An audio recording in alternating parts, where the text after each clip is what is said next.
The Selfish Path to Romance. Download Chapter 1 for free at drkenner.com. Sean, you're dealing with a situation with your husband? Yes. Yeah, what's correct. going on with him?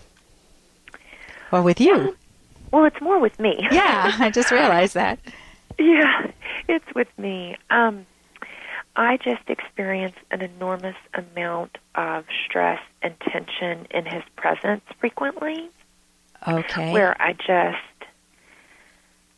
feel really stressed. And best I can tell, I feel like there's so many things about him I don't like, and it's more than just what he does. We've worked through a lot of problems in our relationship and have come very far, so I can't point to behaviors. Now it's more like I just don't like him. Okay, so that's a summary emotion, meaning that's an emotion based on a lot of individual data points, meaning experiences that you've had with him. So when you say there's a lot of stress and tension, what goes through your mind? If he were to walk in the room right now, walk me through what goes through your mind. Well, say he's laughing, talking. I'm not liking. I'm imagining. I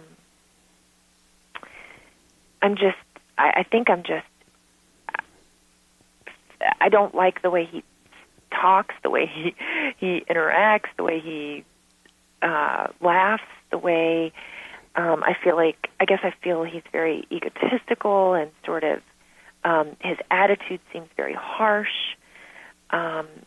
It's sort of personality things, and I think I've learned that he doesn't mean to be harsh, so I don't feel blaming anymore for that, but it's more that I just don't like the way he talks, I don't like the way he thinks, I don't like what he has to say, and this isn't 100% of the time, but this is probably 20% of the time, and then I feel a huge amount of anxiety inside of myself.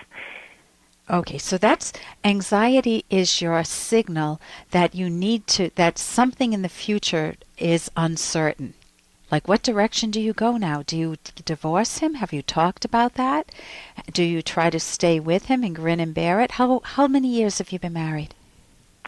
7, and I just recently I'd been thinking about leaving for a number of years, and recently an opportunity came up where there was someone that I would live with, and who I have a lot of fears around being a single parent, and she was also a single parent. It would have been a great situation, and I really meditated about it, and I really looked at it, and my takeaway has been I just don't know that is the best. Do you have children? I do. How many? You said you're a single parent. 1 6-year-old. A 6-year-old. And what are your thoughts about leaving in terms of the 6-year-old? That's a big one. I don't know that that's best for her. We parent her well together. Okay. Could you parent her well together being in different households? Yes. So you don't think he would become he would turn negative on you if you left? No, but I think she would seriously miss out because we parent very differently, and I don't know, just all the things about that a child needs. Anyway, it would have a lot of concerns around her, the two of us parenting separately. Okay. I mean, it wouldn't be horrible, but it would be way less than ideal. So that would be a problem to solve. How do you parent as two parents and bring her up in a way that minimizes any damage? You're not going to get rid of it all, but you can minimize it. And she's still young enough, 6 years old, that you're not dealing with a 12-year-old or a preteen, an older child here. So she may adapt somewhat if you work well. So let me tell you what I'm hearing. The stress and the tension, that's a red flag for you. Whenever I feel stressed or tense, and it's a very high stress or tension, I know that there's a very high important value at stake for me that makes a difference to my future. That's what anxiety's telling us. There's some huge uncertainty if you're feeling very anxious. So the question to ask yourself is the one I asked you, what's going through my mind? And you're naming a lot of things you don't like, but the essence is you do not like his character. Even though there are good things about him, you are not a match. You are no longer soulmates. You don't respond to him. Did you find this out once you got married? Is that what happened? Yeah, pretty much a year into the relationship, I thought I'd made a terrible mistake, and I've been trying to make it right ever since. And there's just something in me, though, that thinks that there's got to be a way to solve this, or to, What would make you like him or love him? What would need to change? Hey, I got to interrupt this because we've got to pay some bills. 30 seconds, that's it. A very quick ad, and then Ellen will be back. Do you ever feel overlooked in your romantic relationships? Well, when it comes to love, sometimes it's good to be selfish. Find out why in the provocative book, The Selfish Path to Romance. Being selfish means valuing yourself, so your partner will value you. Discover the secrets to keeping yourself front and center in your relationship and building a romance that will last. Find The Selfish Path to Romance by Drs. Ellen Kenner and Edwin Locke on Amazon or at selfishromance.com. That's The Selfish Path to Romance on Amazon or selfishromance.com. What would make you like him or love him? What would need to change? I do love him, and I like him sometimes. Okay, but what would need to change in your relationship with him where you feel at peace with him, you feel valued, you feel treasured, you feel cared for, you feel important, and he feels similarly around you?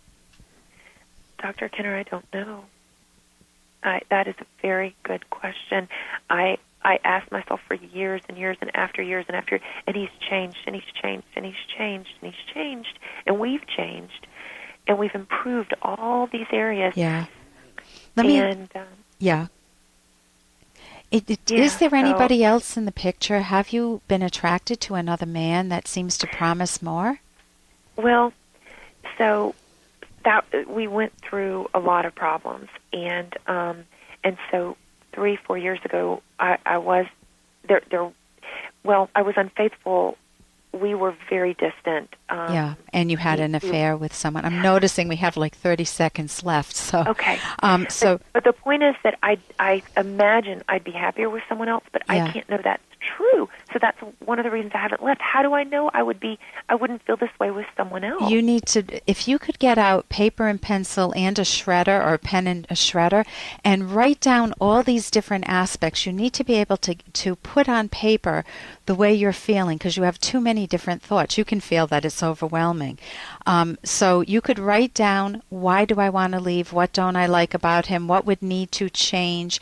Is it just that we're no longer soulmates? If that's the case, you have every right to part ways. If you're going to have a difficult conversation with him, I would recommend a book, Difficult Conversations, which you could get. I will put that up on my website. I don't think it's there yet. Difficult Conversations, an excellent book. And you are exploring your options, so that's great too. So listen, if you hold on, I'll talk with you during the break. For more Dr. Kenner podcast, go to drkenner.com and please listen to this ad. Here's an excerpt from The Selfish Path to Romance, the Serious Romance Guidebook by clinical psychologist Dr. Ellen Kenner and co-author Dr. Edwin Locke. So how does one actually go about understanding one's partner? Mainly through talking and everyday observation.